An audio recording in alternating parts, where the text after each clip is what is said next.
علیکم، با هم آماده شیم بریم سالن. میدونم تکراریه ولی سعی میکنم که توی این ویدیو بیشتر باهاتون صحبت کنم و یه تفاوت با هم میریم سالن، یعنی براتون داخل سالن. بریم آماده شیم. خب اول نیاز دارم که صورتمو بشورم و بیام.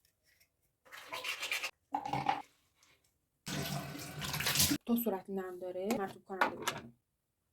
قبل میکاپ سعی میکنم یه لایه به همین زیادی مرطوب کننده بزنم به صورتم و بذارم جذب شه که بعد پوست آماده تری برای میکاپ داشته باشم. تا این جذب شه من میرم موهامو استایل کنم. مامانی برام قهوه بود.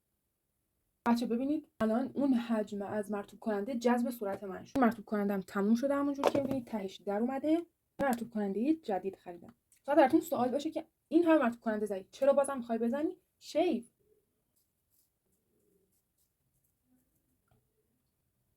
پرایر جدید گرفت.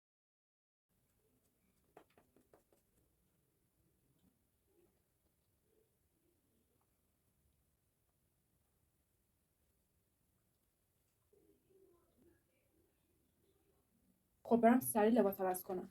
این از لباسام و عطر.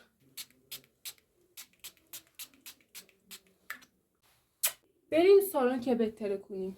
پرسون رفتم و بالاخره رسیدم و شوکه شدم. دوچرخه تو سلام. این با چه ذوقی ازم استقبال کردن. رسیدم اونجا و سلام رسیدم و برای مشتریم کار انجام دادم. دوستتون دارم. مرسی که همراهم بودین. خدافظ.